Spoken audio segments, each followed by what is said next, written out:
Quick বায়োলজিতে তোমাদের সকলকে স্বাগত। আজকে আলোচ্য বিষয় ক্লাস 12-এর ট্রান্সলেশনের ইলংগেশন ও টার্মিনেশন।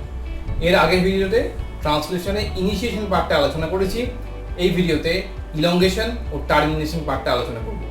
তো ভিডিওটি শেষ পর্যন্ত দেখতে থাকো, আর আমার অন্যান্য ক্লাস 12-এর ভিডিও লিঙ্ক ডেসক্রিপশনে পেয়ে যাবে, সেখান থেকে দেখে নিতে পারো। তো শুরু করা যাক। তো এই ট্রান্সলেশনের ক্ষেত্রে যখন ইলংগেশন হবে, ইনিশিয়েশনের পরে কমপ্লিট 70S রাইবোসোম যে কমপ্লেক্স সেটা তৈরি হয়ে যাবে। সেখানে এই যে রাইবোসোমের মধ্যে ই সাইট, পি সাইট ও এ সাইট, তার মধ্যে পি সাইটে থাকবে AUG, তার মধ্যে যে টিআরএনএ থাকবে সেটার অ্যান্টিকোডন হবে UAC, তার সঙ্গে যে অ্যামিনো অ্যাসিড লেখা থাকবে সেটা হবে FMET। সেই একইভাবে তার পাশে এই অবস্থায় ইলংগেশন স্টার্ট হচ্ছে। এবার তার পাশের যে কোডন সেটা হচ্ছে GCC, ধরে নিচ্ছি পাশের কোডন GCC, তাহলে GCC হলে তার অ্যান্টিকোডন হবে CGG। সেই অ্যান্টিকোডনটা যে টিআরএনএতে আছে সেই টিআরএনএতে লাগানো হয়েছে অ্যালানিন। কেন লাগানো হয়েছে অ্যালানিন? তার কারণ এই GCC অ্যালানিনকে কোড করে।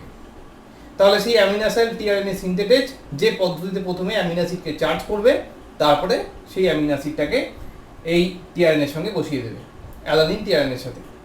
তাহলে সেই অ্যালানিন যে টিআরএনএ, এবার সে চাইলেই এই এ সাইটে এসে বসতে পারবে না। এখন এ সাইটটা ফাঁকা, এ সাইটে বসতে পারবে না, তার কারণ হচ্ছে তাকে আরও সক্রিয় করতে হবে। এবার এই টিআরএনএটাকে অ্যাক্টিভ করানোর জন্য আছে EFTU, অর্থাৎ ইলংগেশন ফ্যাক্টর TU। তাহলে এই প্রথম যে টিআরএনএ তাকে বসিয়েছিল, এর আগে আমরা ইনিশিয়েশনের ভিডিওতে দেখেছি, একে বসিয়েছিল IF2 GTP, initiation factor 2 GTP। আর তারপর থেকে এ সাইটে যত টিআরএনএ আসবে তত এইখানে তাকে বসানোর জন্য আসবে EFTU GTP। EFTU GTP সাহায্যে অ্যালানিন টিআরএনএ এই জায়গাটায় এ সাইটে এসে বসবে। তাহলে এটা হলো টিআরএনএ, কোডন অ্যান্টিকোডন ম্যাচ করবে। এইটা অনেক সময় ইনোসিনও থাকতে পারে, CGI আমরা জানি ইনোসিন, উবল বেস পেয়ার, যে কোনো নিউক্লিওটাইডের সাথেই পেয়ার করতে পারে। তার সঙ্গে থাকবে অ্যালানিন, নিচের দিকে অ্যামিনো অ্যাসিডটা ঝুলবে। আর EFTU নিজে এনার্জিটা যে খরচা করলো সে নিজে হয়ে যাবে EFTU GDP। তাহলে এ GTP থেকে হয়ে গেল GDP, আর সেই শক্তিটাকে কাজে লাগিয়ে টিআরএনএকে এ সাইটে বসিয়ে দিল। তাহলে টিআরএনএকে এ সাইটে বসাই হচ্ছে EFTU GTP। টিআরএনএকে প্রথম পি সাইটে বসেছিল যখন ইনিশিয়েশনের সময় IF2 GTP, তারপর থেকে প্রত্যেকবার এ সাইটে বসার সময় আসবে EFTU GTP, সে নিজে হয়ে গেল EFTU GDP। তাহলে EFTU GDP-কে আবার EFTU GTP বানাতে গেলে, মানে এটা তো ফুরিয়ে যাবে, তাহলে EFTU GDP-কে আবার EFTU GTP বানানোর জন্য আরেকটা ইলংগেশন ফ্যাক্টর আছে, তার নাম হচ্ছে ইলংগেশন ফ্যাক্টর TS। তো ইলংগেশন ফ্যাক্টর TS সেইটা GTP থেকে GDP বানায়। মানে ইলংগেশন ফ্যাক্টর TS নিজে কি করছে, GTP-কে খরচা করে GDP প্লাস ফসফেট বানাচ্ছে, সেই এনার্জিটা কাজে লাগিয়ে GDP-কে আবার EF2 GTP পরিণত করছে। তাহলে এই GTP-টার মধ্যে যে ফসফেটটা ছিল সেই ফসফেটটার এনার্জিটা কাজে লাগিয়ে EF2 আবার GTP-তে পরিণত হলো। মানে এই ফসফেটটা এই GTP-র সঙ্গে লেগে গেল, মানে ব্যাপারটা হচ্ছে এই GTP-টা খুলে গেল আর GTP-টা ওখানে লেগে গেল, এই হচ্ছে ব্যাপার। তাহলে EF2 GTP টিআরএনএ-কে এ সাইটে বসায়, সে নিজে EF2 GTP হয়। EF2 GTP-কে আবার EF2 GTP-তে পরিণত করতে সাহায্য করে EFTS, ইলংগেশন ফ্যাক্টর TS। তাহলে ইলংগেশন ফ্যাক্টর TS এর কাজ হচ্ছে EF2 GDP-কে EF2 GTP বানানো, আর ইলংগেশন ফ্যাক্টর TU-র কাজ হচ্ছে প্রত্যেকবার এ সাইটে নতুন নতুন করে আসা টিআরএনএ-গুলোকে বসানো। এবার এই পর্যন্ত দেখলাম। এরপরে কি হবে, এই পুরো ব্যাপারটা একটা ঘর এগিয়ে যাবে। তার মানে এখানে আছে AUG, সেটা ই সাইটে যাবে। এখানে এ সাইটে যে তিনটে নিউক্লিওটাইড ছিল পি সাইটে আসবে, আর বাইরে যে তিনটে UCC আছে সেটা এ সাইটে চলে আসবে। সেইটা কিভাবে হবে এবার সেটা আমরা দেখব। নেক্সট আমরা দেখব যে এই যে এখানে টিআরএনএগুলো আছে, সেই টিআরএনএগুলোর এক ধাপ এগিয়ে যাওয়ার কথা, কিন্তু এক ধাপ এগিয়ে যাওয়ার আগে এই যে দুটো অ্যামিনো অ্যাসিড এলো, একটা পি সাইটে প্রথম AUG-র জন্য অ্যামিনো অ্যাসিড FMET, আর আরেকটা হচ্ছে এই যে অ্যালানিন, সেটা সেকেন্ড নিউক্লিওটাইড বা সেকেন্ড কোডনের জন্য এসছে। এই দুটোর মধ্যে পেপটাইড বন্ড ফর্মেশন হবে। তো সেই পেপটাইড বন্ড এদের মধ্যে কিভাবে হবে না, এ সাইটের যে টিআরএনএ সেখান থেকে পি সাইটের যে টিআরএনএ তার যে অ্যামিনো অ্যাসিড সেটা খুলে যাবে, এখান থেকে খুলে এদের মধ্যে বন্ড সৃষ্টি হবে। বন্ড সৃষ্টি হওয়ার পর এইটা এ সাইটের টিআরএনএর সঙ্গে লেগে থাকবে। তাহলে এবার সেটা দেখব এই যে পি সাইটে যে টিআরএনএটা ছিল সেই টিআরএনএর সঙ্গে যে এফমেটটা লেগেছিল, তাহলে এদের মধ্যে কানেকশান কেটে গিয়ে এখন এই এ সাইটে যে টিআরএনএ আছে তার সঙ্গে যে অ্যামিনো অ্যাসিড তার সঙ্গে এর একটা বন্ডিং সৃষ্টি হয়ে গেছে। এই বন্ডিংটার নামই হলো পেপটাইড বন্ড, যেটা দুটো অ্যামিনো অ্যাসিডকে যুক্ত করে। এই পেপটাইড বন্ড তৈরি হয় এই যে 50S সাব ইউনিট, এই যে বড় সাব ইউনিটটা যার নাম হলো 50S সাব ইউনিট, এই 50S সাব ইউনিটে থাকা 23S আরআরএনএর পেপটিডাইল ট্রান্সফারেজ অ্যাক্টিভিটির জন্য। 50S সাব ইউনিটে যে 23S আরআরএনএ আছে তার পেপটিডাইল ট্রান্সফারেজ যে অ্যাক্টিভিটি, সেই কারণে এইটা কি হবে, এই এফমেট ও অ্যালানিনের মধ্যে পেপটাইড বন্ডটা তৈরি হয়ে যাবে, আর সেটা এখন এ সাইটে থাকা টিআরএনএ নিচে ঝুলতে থাকবে। নেক্সট কি হবে, পেপটাইড বন্ড ফর্মেশন হওয়ার পর এই পুরো ব্যাপারটা এক ঘরে গিয়ে যাবে, যেমন এর আগে উল্লেখ করলাম। অর্থাৎ এই যে AUG আছে এটা এখন পি সাইটে আছে, সেটা ই সাইটে এগিয়ে যাবে। GCC আছে সেটা এ সাইটে আছে, সেটা পি সাইটে আসবে। আর বাইরে UCC আছে পরের তিনটে কোডন, সেটা এ সাইটে ঢুকবে।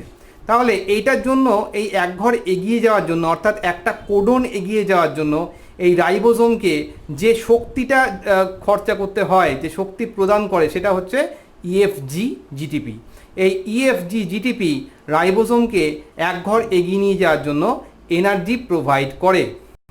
তাহলে এক ঘর এগিয়ে গেলে কি অবস্থাটা দাঁড়াবে দেখব। তাহলে এইটা হলো এমআরএনএর মধ্যে এক ঘর এগিয়ে গেছে। তাহলে AUG যেটা এখন ছিল, আগে ছিল পি সাইটে, সেটা এখন চলে এলো ই সাইটে। তারপরে GCC যেটা ছিল এ সাইটে, সেটা এখন এসে গেছে পি সাইটে। এখানে এই GCCর নিচে টিআরএনএর সঙ্গে দুটো অ্যামিনো অ্যাসিড ঝুলছিল, সেই অ্যামিনো অ্যাসিডগুলো এখন এইখানে ঝুলছে, পি সাইটের নিচে ঝুলছে। আর এ সাইটে আবার নতুন টিআরএনএ, নতুন যা অ্যান্টিকোডন অনুযায়ী যে টিআরএনএ হবে সেই টিআরএনএ এসছে, তার সঙ্গে নতুন অ্যামিনো অ্যাসিড ঝুলছে। আর এই টিআরএনএটাকে বসাতে আরেকটা EF2 GTP খরচা হয়ে EF2 GDP হয়েছে, যে পুনরায় আবার EFTS এর সাহায্যে পুনরায় EF2 GDP হয়ে যাবে। তাহলে এইভাবে এই একই প্রসেস বারবার রিপিট হবে। আবার এখানে কি হবে, এই যে দুটো অ্যামিনো অ্যাসিড আছে, এই দুটো অ্যামিনো অ্যাসিড খুলে গিয়ে এর সঙ্গে যুক্ত হবে, এর সঙ্গে আবার পেপটাইড বন্ড ফর্মেশন হবে। তাহলে এর পরের অবস্থাটা আবার এই বড় ছবিটাতে আমরা দেখব। আছে যে এখানে যে কন্ডিশনটা ছিল, যে পি সাইটের সঙ্গে দুটো অ্যামিনো অ্যাসিড আর এ সাইটে একটা অ্যামিনো অ্যাসিড ঝুলছিল, এবার এই দুটো অ্যামিনো অ্যাসিড কেটে গিয়ে আবার এ সাইটের অ্যামিনো অ্যাসিডের সঙ্গে জুড়ে গেছে, এই যে এই ছবিটা দেখা যাচ্ছে। তাহলে পি সাইটটা এখন খালি, আর এ সাইট ও যেটা ছিল সেই পি সাইটে এই টিআরএনএটা এখন খালি, মানে আনচার্জ টিআরএনএ হয়ে গেছে। আর এর সঙ্গে যে অ্যামিনো অ্যাসিড ছিল সেই দুটো আবার এ সাইটে অ্যামিনো অ্যাসিডের সঙ্গে লেগে গেছে। আবার সেই একই ঘটনা ঘটবে, আবার EFG আসবে GTP দিয়ে, আরও এক ঘর কোডনে গিয়ে যাবে।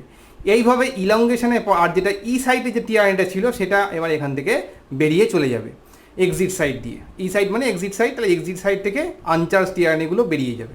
তাহলে প্রত্যেকবার কি ঘটছে, পুরো ব্যাপারটা সামারি করলে কি দাঁড়াচ্ছে, ইলংগেশনের পর্যায়ে, এই যে ইলংগেশন ঘটছে, ইলংগেশনের পর্যায়ে প্রত্যেকবার এ সাইটে EF2 GTP সাহায্যে নতুন টিআরএনএ আসবে, তার সঙ্গে একটা অ্যামিনো অ্যাসিড ঝুলবে। 2 নম্বর স্টেপ, পি সাইড থেকে যে এর সঙ্গে যে অ্যামিনো অ্যাসিডটা ঝুলবে, সেই পুরো অ্যামিনো অ্যাসিড যতগুলোই আছে সেইগুলো এ সাইটের যে অ্যামিনো অ্যাসিড তার সঙ্গে পেপটাইড বন্ড ফর্মেশন করে এ সাইটের টিআরএনএ নিচে ঝুলতে থাকবে। থার্ড স্টেপ, EFG GTP সাহায্যে এই পুরো রাইবোজোম একটা কোডন করে এগিয়ে যাবে। আর এইভাবে প্রত্যেকবার ইলংগেশনের সাথে সাথে এই যে অ্যামিনো অ্যাসিডদের যে চেন সেটা আরও লম্বা হতে থাকবে। এবার ইলংগেশনের শেষ পর্যায়ে আমরা দেখছি যে এই পি সাইটে যে টিআরএনএটা আছে তার সঙ্গে অনেকগুলো লম্বা এই যে পেপটাইড বন্ড বা অ্যামিনো অ্যাসিড চেন সেগুলো ঝুলছে। এবার যখন শেষে চলে আসবে, তখন এইখানে এ সাইটে ঢুকে গেছে এখন UAG, যেটা হলো একটা স্টপ কোডন। তো স্টপ কোডন যখন এ সাইডে ঢুকবে, মানে যখন এবার আমি আসছি টার্মিনেশনের পর্যায়ে, যেখানে স্টপ কোডন ঢুকছে, স্টপ কোডন যখন এখানে ঢুকতে থাকবে তখন কি ঘটবে সেটা দেখা যাক। স্টপ কোডন যখন ঢুকছে তখন কিছু রিলিজিং ফ্যাক্টরস, অর্থাৎ যেগুলো রিলিজ করায় সেই রিলিজ ফ্যাক্টরগুলো কাজে আসবে। রিলিজ ফ্যাক্টর দু রকম, একটা ক্লাস 1 একটা class 2 release factor. Class 1 release ফ্যাক্টরগুলো হচ্ছে RF1 ও RF2। RF1 হচ্ছে UAA ও UAG থাকলে বসে, আর RF2 UAA ও UGA থাকলে বসে। তার মানে যদি mRNA-তে UAA বা UAG চলে আসে তখন বসবে RF1, আর RF2 যদি UAA ও UGA চলে আসে তখন এখানে বসবে রিলিজিং ফ্যাক্টর 2। এইগুলোকে বলা হচ্ছে ক্লাস 1 রিলিজিং ফ্যাক্টর। আর ক্লাস 2 রিলিজিং ফ্যাক্টর হচ্ছে রিলিজিং ফ্যাক্টর 3 বা RF3।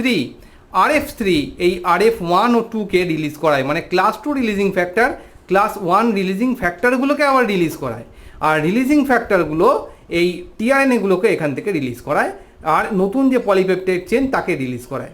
কি করে করায় সেটা দেখব। তাহলে এই যে রিলিজিং ফ্যাক্টর 1 ও 2 যেগুলো আছে, এই যে রিলিজিং ফ্যাক্টর 1 ও রিলিজিং ফ্যাক্টর 2, এরা কি করছে, যখন UAG এসেছে তাহলে অবশ্যই এখানে আমি বসে আছে রিলিজিং ফ্যাক্টর 1, তাহলে এখানে RF1 এসে বসেছে। RF1 এ সাইটে যখন বসবে সেটা একদম টিআরএনএর মতো দেখতে, তাই বলা হচ্ছে টিআরএনএ মিমিক।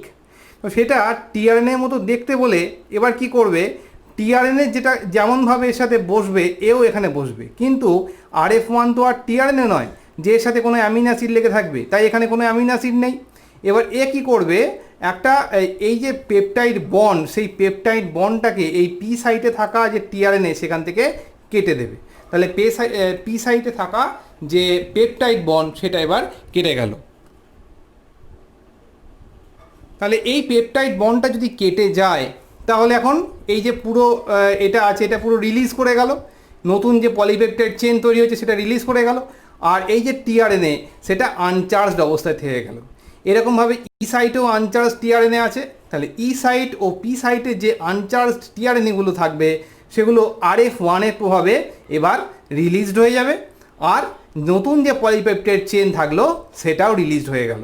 তাহলে এটাই হলো যে টার্মিনেশনের প্রথম পর্যায়ে, যেখানে রিলিজিং ফ্যাক্টরগুলো এসে আনচার্জ টিআরএনএগুলোকে রিলিজ করায়, আর টিআরএনএ থেকে এই পলিপেপটাইড চেনকেও এখান থেকে রিলিজ করিয়ে দেয় যখন স্টপ কোডন আসবে তখন।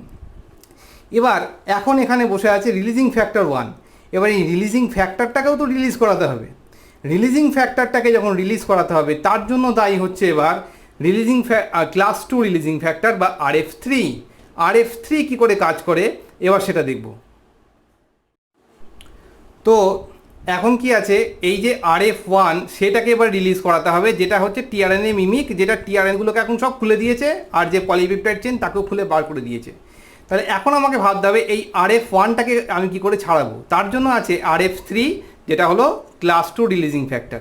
তাহলে এই ক্লাস 2 রিলিজিং ফ্যাক্টর RF3 সে কি করছে, সে নিজে প্রথমে থাকে RF3 GDP, মানে GDP অবস্থায় থাকে, সেখান থেকে ও হয়ে যায় RF3 GTP। তো উল্টো হয়, সবসময় আমরা কি দেখেছি যে জিটিপি থেকে জিডিপি হচ্ছে, EF2 জিডিপি এইভাবে হচ্ছে, কিন্তু এখানে তার উল্টো, এখানে হচ্ছে RF3 GDP অবস্থায় থাকে, সেখান থেকে RF3 GTP হয়, আর সেই এনার্জিটা ও নেয় RF1-এর কাছ থেকে। তা রিলিজিং ফ্যাক্টর 3 যেটা ক্লাস 2 রিলিজিং ফ্যাক্টর, সে GDP থেকে GTP হলো, সেই এনার্জিটা নিল RF1-এর কাছ থেকে, আর RF1-এর কাছ থেকে এনার্জি নেওয়ার ফলে RF1 এই যে রাইবোসোমের এমন চেঞ্জ হয়ে গেল, গঠনের এমন চেঞ্জ হয়ে গেল যে RF1 সেখান থেকে খুলে বেরিয়ে চলে যাবে।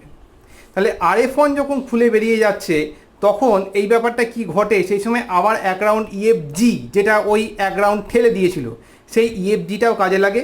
EFG যে এক রাউন্ড ঠেলবে RF1 সেখান থেকে খুলে বেরিয়ে চলে যাবে। EFG ইলংগেশনের সময় একটা কোডন এই পুরো ব্যাপারটাকে এগিয়ে দিচ্ছিল, সেটা মনে রাখতে হবে।